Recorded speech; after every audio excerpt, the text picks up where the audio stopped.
This is a box of 18 HO scale locomotives that I got for only $100, and as you can see on the box, it seems like this should be a pretty interesting lot.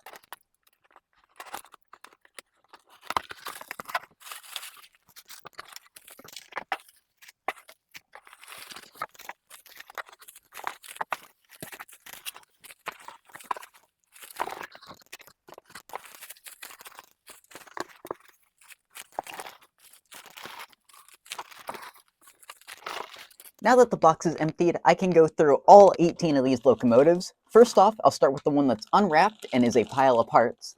This in here is a roundhouse box cab. It's in pretty rough shape and it'll need a pretty good restoration. It appears the funnel has just fallen off, but this is a really interesting piece. This is a Tyco Spirit 76 460. Again, it needs a lot of work and it looks like it's missing the boiler cap. So this will be another future project. Here is an AHM BL2. I actually had one of these in the past. However, this one looks like it's in need of quite a bit of work. In here, we have what looks to be an AHM GP18. At least I am 90% certain that's what this is. These are usually pretty robust engines, and while most of these things probably need some work, I think this one's actually in pretty good shape. This is a Bachmann Norfolk and Western Spirit 76 locomotive. These are pretty notorious for having cracked gears. I'm not sure if this one will. Everything feels fine, but who knows? A lot of these are in really rough shape. However, the body looks really good, so I'm not too concerned. Next up is another really weird Bachmann locomotive. I forget exactly what these units are called, but they are rather odd looking. They're some sort of GE. If anyone knows, please do let me know. This right here is a Mantua F unit. The weight looks to be out of place just a little bit, but overall this engine looks to be in decent shape, and it does kind of look like someone's worked on this one. This is a Penn Central unit. It's missing its weight. It's another Mantua. This one's got the rivets, so it'll be a little bit more annoying to work on. This is another Mantua F unit. This time it's a Santa Fe one. Also has rivets, but this one looks to be really complete, which is good. This right here is another Mantua unit. This looks like a rather beat up GP20, again with rivets and not screws, which is a Mantua design I don't really like. The handrails on this locomotive also look to be in really rough shape, so this one can use quite a bit of work. This is a locomotive similar to one I've had in the past, although this one's paint is in pretty rough shape. This is a Bachmann track cleaning car, which actually has the pad. It's a powered unit, and these things are also pretty notorious for having cracked gears. However, this one seems to have them in good condition, so this thing might be a fun little project. And continuing with little engines, we've got one of these, I believe, AHM things. I've seen this style of locomotive around a lot, yet I haven't actually owned one yet, so it'll be a fun thing to work on. In here is a typical Bachmann Santa Fe F9. This one looks really basic and also is prone to having cracked gears. This is a locomotive style that I've actually worked on quite a bit on the channel. This is a Tyco Sharknose, specifically a Midnight Special. This is another Bachmann U-boat. This one, again, looks to be in really good shape. However, as with all these Bachmann units, I'm concerned about the gearing. In here, we have a Pennsylvania 040. This one, again, looks to be in really good shape. In here, we have a Tyco Chattanooga, which, aside from the tender shell being popped out of place, also looks really good. I don't think I've seen a Chattanooga that looks this nice. And then finally, we have another Penn Central unit in here. This one looks like it has been custom painted and does not look the greatest. However, I was told one of the Penn Central units was a dummy, and as we can clearly see, neither of them are. So I think that's a win. I thought I only had 17 powered units in here, but I guess we have 18. So now I need to clean up all of this mess I just created and go test out all 18 of these locomotives. Before I go into testing all the locomotives, I just gave all of these models a little brief look over, and I've found 4 of them with some odd issues. First up, we have the box cab, and this one, I don't think it'll be a very quick restoration. It's already imperfect, mostly in terms of the bodywork. I wanted to keep this thing original, but because mainly the clips that hold the shell in place on both sides are completely gone. I don't have the parts for them, so this thing will not actually be fully original, which gives me a little bit more creative freedom with it, honestly. The other thing I found is that this locomotive had its trucks popped off in the bag, which we saw as we took it out, but one of the truck clips for one of these trucks, it's kind of hard to see from here, but it's broken, so it doesn't hold them in very well. And while I briefly had the shell off, I noticed some pretty concerning gear issues, so I've got a feeling that there's something really wrong with this locomotive, and because of all that, I kind of want to go crazy and have a fun rebuild when I have the time to do so. I don't know what exactly I'll do. If anyone has suggestions, please let me know. But I want to see if I can change up the gearing, get this thing to actually run faster, because these box cabs always run really slow. With a new motor, hopefully, some new gearing, and a lot of work, this thing might actually be a really unique piece. The last three of these are really quick things. First off is this Penn Central F unit. You may have heard me mention this a little bit as I was taking it out of the box, but the description of this whole lot was described as being 17 powered units and one dummy, and one of those dummies being a Penn Central unit. There's two Penn Central units, and both of them are powered. I am assuming that this one was deemed the dummy because it's missing a weight, although as you can clearly see, it's got pickups on both sides, and you can see the armature of the motor in there, and you can see, as I try and move it, the wheels are locked up. So this is clearly a powered unit. I thought I was only getting 17 powered units, but it appears that I have 18.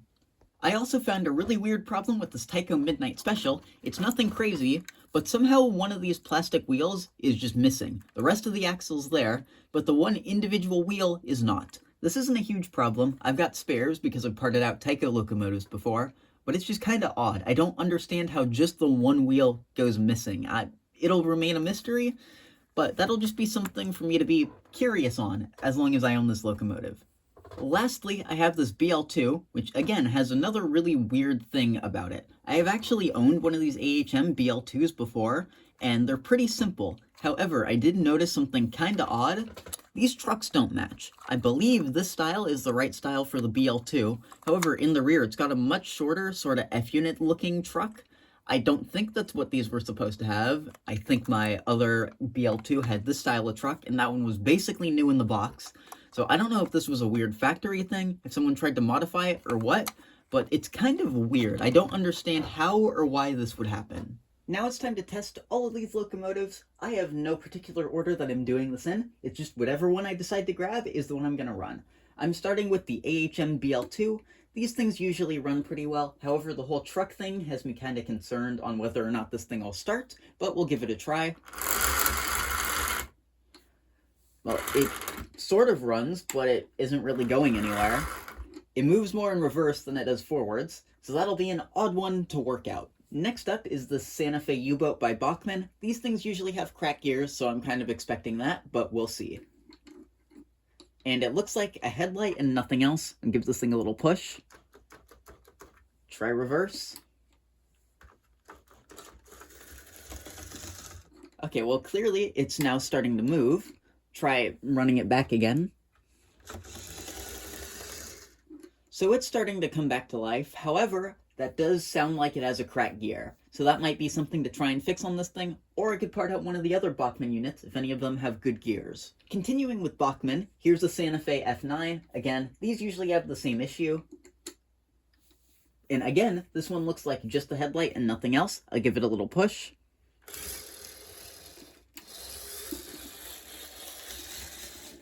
That seems weak. However, it does not sound like this locomotive has any cracked gears, which is a good sign. Depending on the state of the other locomotives, I might end up restoring this one, I might part it out. Who knows? We'll see. Next up, we have this very rough Mantua GP20. I've basically had an army of these things throughout the years. I think I currently have 4 or 5 of them, which is too many, but they all usually start right up. So I'll give this thing some power, and I kind of expect this one to run. And nothing. I briefly had a headlight, and it looks like the controller is getting an overload. So this one will not start. Next up is the Midnight Special with the missing wheel. This is full power. Let's give it a little wiggle.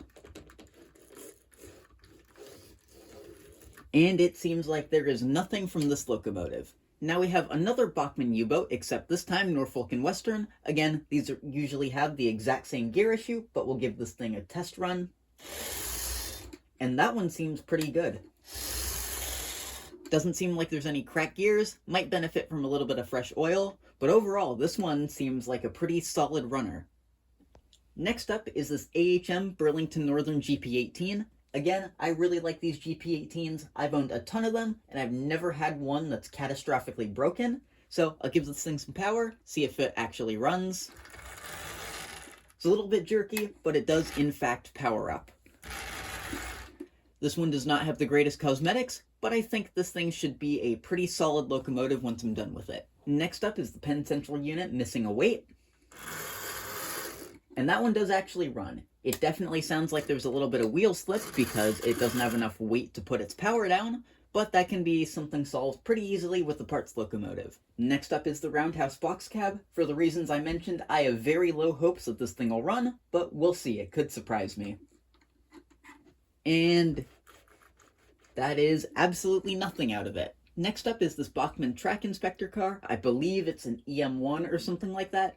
I've heard mixed reviews on these things. I had one in the past and it worked okay. This one's missing its traction tires, so if it does move, I think it'll probably just be spinning its wheels. So I'll give it some power. And it sounds like my suspicion was right. It seems a little bit bogged down, but the motor definitely turns over, and it really doesn't sound that awful for one of these. Next up is the Tyco Spirit 76 460. I've had a few of these 460 units in the past, and usually they all turn out pretty well. I don't know if this one will work or not, but it's definitely missing some cosmetic pieces. I'll give it some power. And it looks like absolutely nothing. I had the light flicker for a second, but I'm not seeing anything else. Next up is this weird Bachmann GE chassis system locomotive. I'll give this thing some power. Again, I'm kind of expecting it to have cracked gears, but two of those engines have surprised me so far. So far we have just a headlight like the other ones. Give it a push. It briefly moved. I'll try backwards.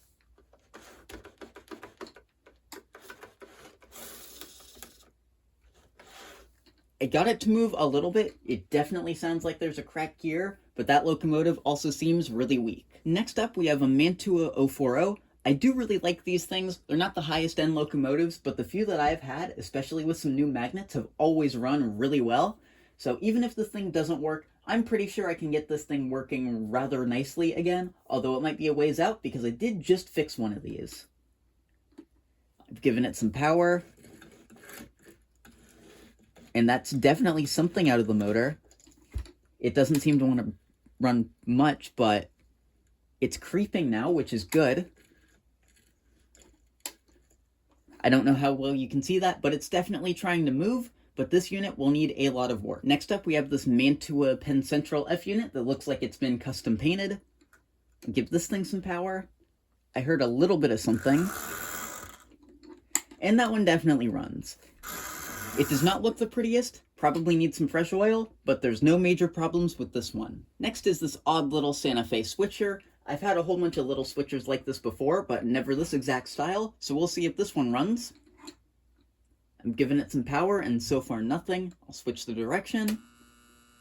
And that sounds like it's a seized locomotive, so that one's definitely got some problems that need to be diagnosed. Next up is a Mantua Santa Fe F unit. I'll give this some power as well. This is full power, by the way. While this locomotive seems really sluggish, it does run. Next up, we have this Mantua Union Pacific F7. The weight on this thing doesn't really feel all that secure, but I don't think that should be much of a problem with it starting. Plus, it seems like this thing was just given some fresh oil, so we'll see if this one wants to start.